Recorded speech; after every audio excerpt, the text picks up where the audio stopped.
Hello, everyone. Welcome to the Glam Star Report.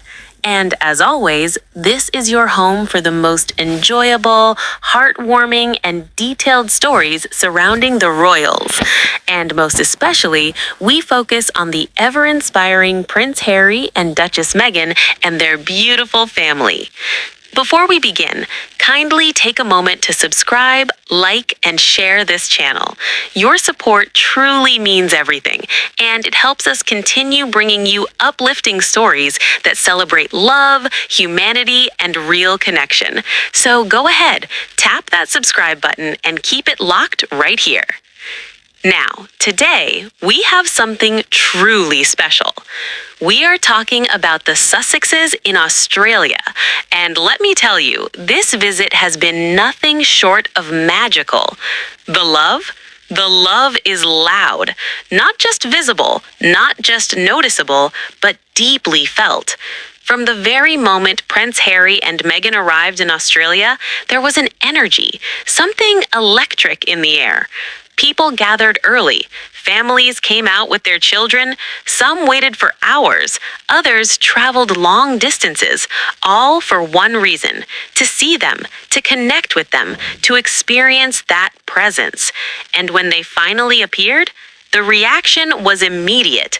Cheers filled the air. Hands waved eagerly. Smiles spread across faces. Phones lifted to capture the moment. But beyond all of that, there was something deeper. There was warmth. There was genuine happiness. Because for so many people, this wasn't just about seeing public figures.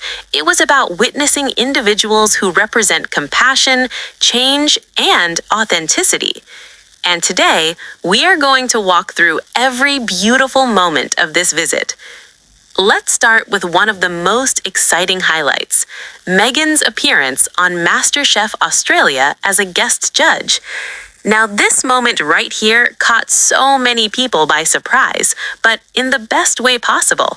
The Duchess of Sussex stepping into the culinary world again, bringing elegance, confidence, and a natural charm that instantly lit up the room. And here's the thing: Meghan is no stranger to this space. Back in 2016, she appeared as a guest judge on Chopped Jr., a Food Network cooking competition. Even then, people noticed something special about her. She wasn't just judging food, she was connecting with contestants, especially young ones, encouraging them, supporting them, and making them feel seen. And now, seeing her on MasterChef Australia, it felt like a perfect continuation of that journey.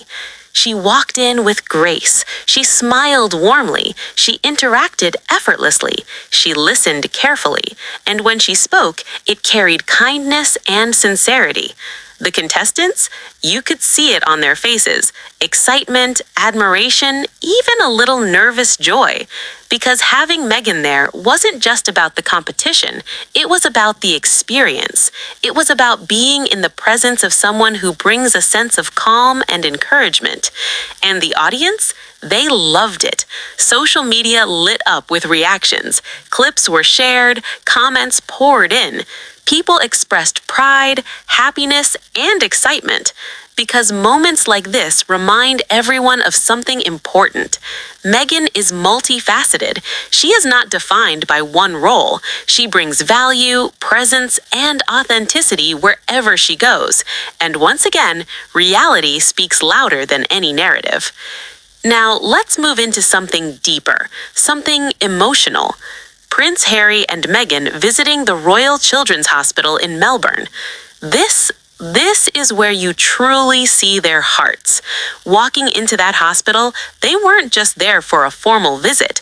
They were there to connect, to bring comfort, to share moments of joy. They took their time. They stopped at each child. They spoke with families. They listened. They laughed, they hugged, and those hugs, those simple human gestures meant everything. Imagine being a parent in that moment, watching your child, who may be going through something incredibly difficult, suddenly light up with a smile. Seeing them forget, if just for a moment, the challenges they are facing. That is powerful. That is meaningful. And for the children, those moments become memories. Memories that stay. Memories that bring comfort long after the visit is over. There were moments where Meghan knelt down to speak to children at their level. Moments where Harry shared jokes, making them laugh. Moments where both of them simply held hands, offering silent support. And you could feel the emotion in the room, because this was not about cameras. This was about connection. Now let's shift to something lighter, something fun and full of energy. Prince Harry trying Australian rules football, AFL, for the first time. Now this moment was absolutely brilliant. From the moment he stepped onto the field, there was excitement. The welcome he received was warm and enthusiastic. "Welcome to our game, Prince Harry!" And he embraced it immediately. No hesitation, no holding back. He jumped right in. He ran, he kicked, he laughed, and honestly, he did really well. There's something about Harry and sports that just works. Maybe it's his background. Maybe it's his natural athleticism. Maybe it's just his spirit. But moments like this remind us of that playful, energetic side of him, the side that people connect with so easily, the side that feels real, the side that feels human. And the crowd loved it. You could hear the cheers, you could see the smiles, because it wasn't just about the sport, it was about the moment. Now, let's move into something deeply meaningful. Prince Harry and Lieutenant Colonel Joseph West laying a wreath at the War Memorial in Canberra. This moment was powerful, quiet, respectful, emotional, because this is something that is deeply personal to Harry. Once a soldier, always a soldier, and you could feel that in every second. The way he stood, the way he moved, the way he honored the moment. It wasn't just ceremonial, it was real. It was a reflection of his connection to the military, to those who have served, and to those who have made the ultimate sacrifice. The silence spoke volumes. The respect was undeniable. And for veterans, for military families, for anyone who understands that world, this moment meant everything, because it showed that Harry has not forgotten. He still carries that identity. He still honors that brotherhood. Now, back to the children's hospital. One of the most touching scenes was when Harry and Meghan hugged patients as hundreds gathered to greet them. These were not quick, distant interactions. These were real moments. Moments where they stopped. Moments where they connected. Moments where they made people feel seen. And that matters. Because in those moments, there is no status, there is no title, there is just humanity. And people feel that. They respond to that. They remember that. Now, let's talk about another important moment. Prince Harry greeting Matt Keogh, Minister for Veterans Affairs of Australia, during a last post ceremony. Again, we see that deep respect, that understanding, that connection. Harry is not just attending these events, he is part of them. He feels them, he lives them, and that authenticity makes all the difference. Now, let's take a step back and look at everything together. What do we see? We see a couple that is deeply loved. We see a couple that connects with people. We see a couple that brings warmth, compassion, and authenticity wherever they go. From television appearances, to hospital visits, to sports fields, to memorial ceremonies. Every moment tells a story of connection, a story of impact, a story of love. And this is why the response in Australia has been so powerful, because people are not responding to headlines. They are responding to real experiences, real interactions, real emotions. Now, let's talk about the crowds, because the crowds themselves tell a story. People of all ages, children, parents, grandparents, different backgrounds, different walks of life, all coming together, all smiling, all cheering, all connecting. And that unity, that shared moment, it's something special because it shows that beyond everything else, there is something about Harry and Meghan that resonates deeply with people. Now, let's go deeper into that feeling. Imagine standing there in that crowd, waiting, anticipating, and then they arrive. You see them. They see you. They smile, they wave, maybe they even come closer. Maybe they shake your hand. Maybe they speak to you. That moment becomes a memory, a story you tell, something that stays with you. And that is the power of presence.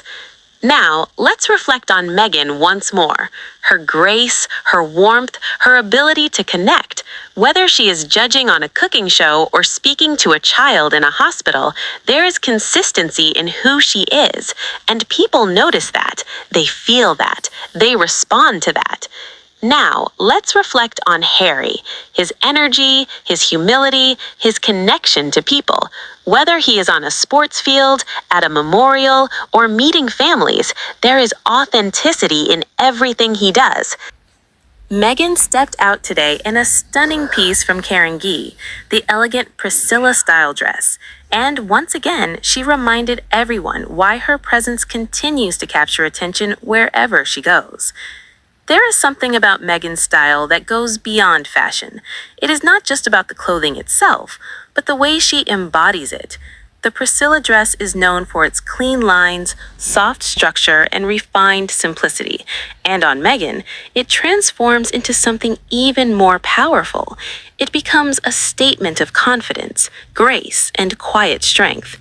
As she walked, every movement felt effortless. The way the dress flowed, the way she carried herself, the way she interacted with those around her. It all came together to create a moment that felt both natural and unforgettable. People noticed immediately. From those present at the event to viewers watching from across the world, reactions poured in.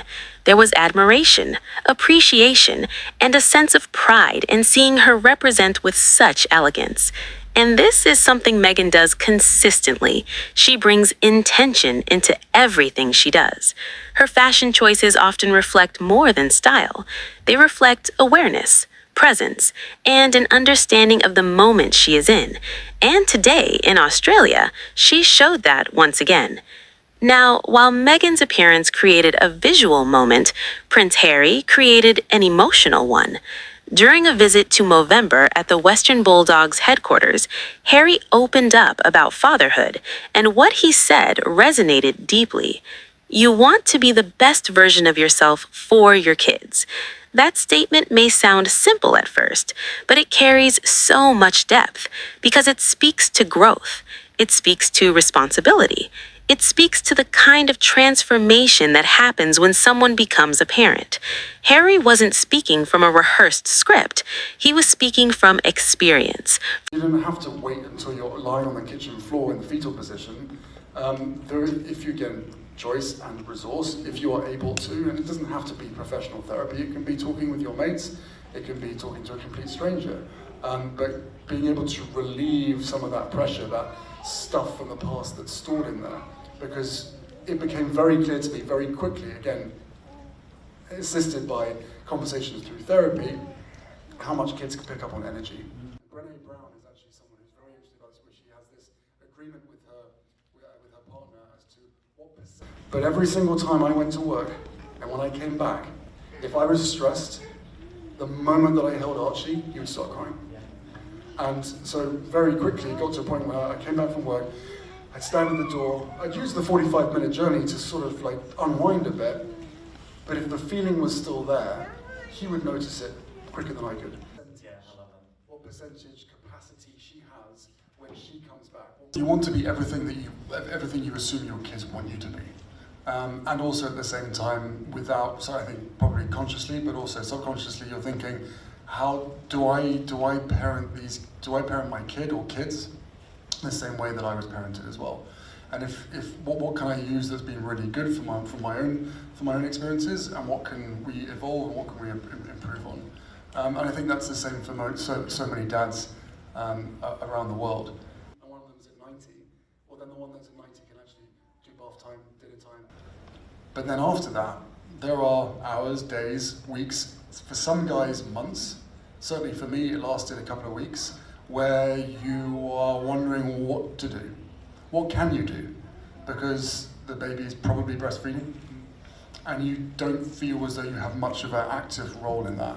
And because I was aware of it, because I was warned about it, that helped me massively, because I was like, okay, if I can't help him, then I'm going to help my wife. I'm going to help mum, and I'm going to constantly just over-offer and everything else that comes from that. So I think more than anything, it's about being open and from a place of reflection and honesty.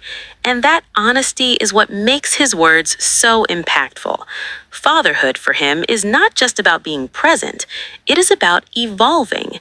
It is about looking at yourself and asking, how can I be better?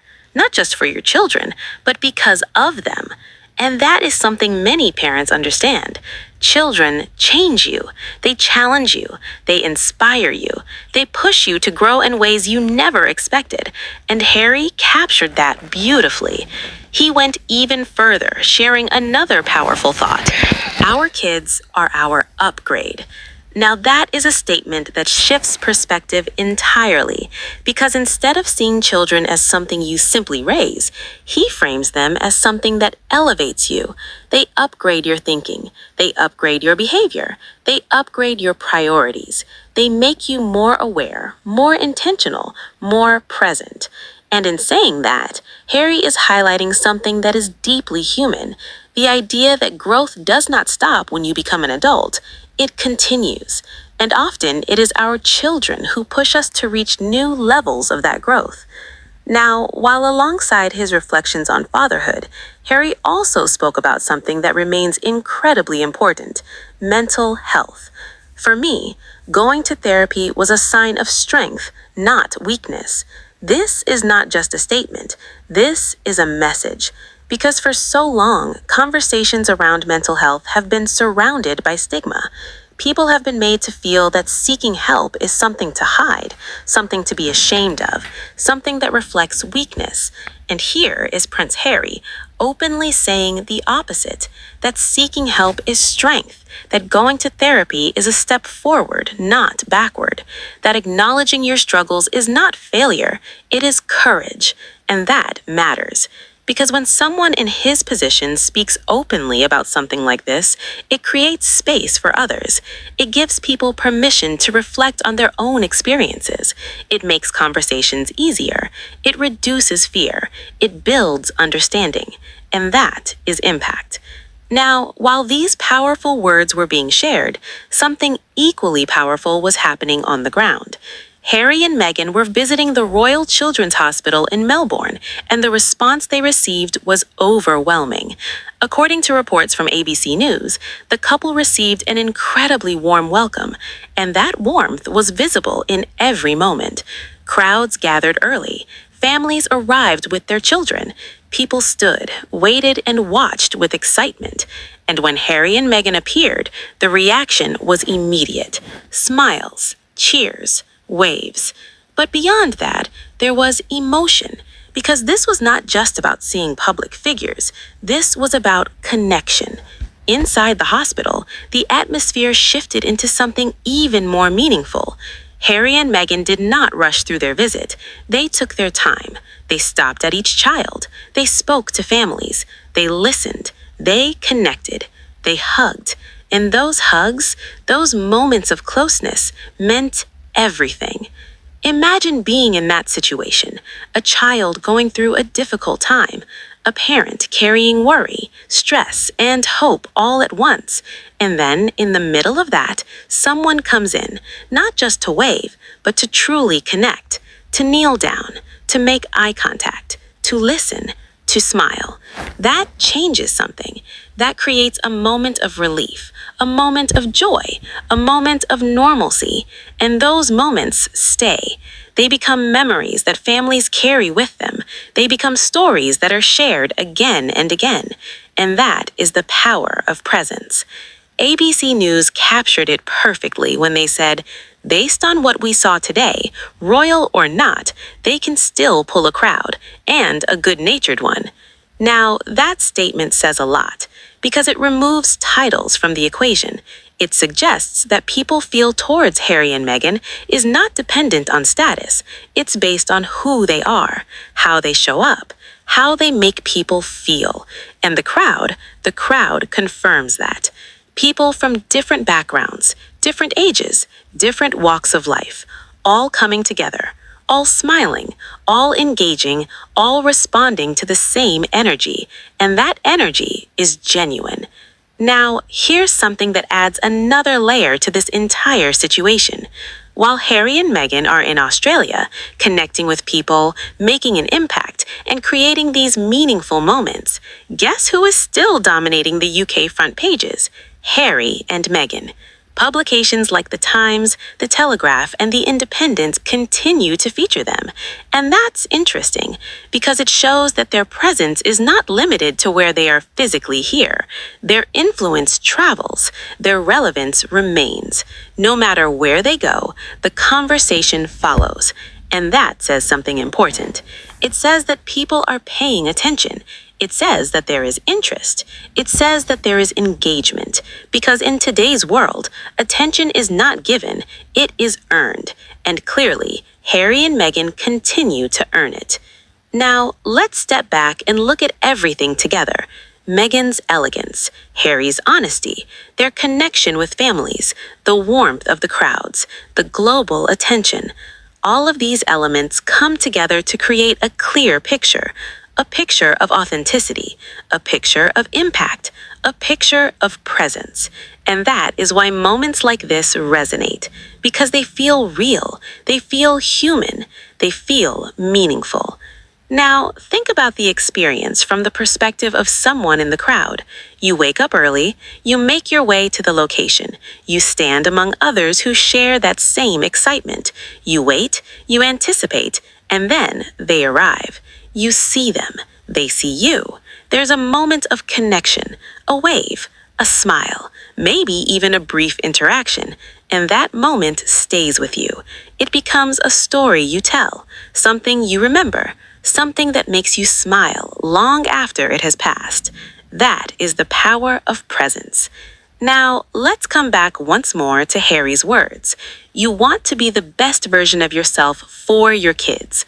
That statement connects with everything we've seen, because being the best version of yourself is not just about personal growth. It's about how you show up for others. It's about how you interact. It's about how you treat people. And in Australia, Harry and Meghan have shown that clearly, through their actions, through their presence, through their connection. Now, as we begin to close, let's reflect on one final idea. This visit has been impressive, not because of grand gestures, not because of headlines, but because of the small moments, the smiles, the conversations, the hugs, the words, the presence. Because at the end of the day, those are the things that matter. Those are the things that stay. Those are the things that create impact. And that is what we've seen here. Thank you so much for watching. Remember to subscribe to this channel and stay connected for more stories like this. Until next time, take care.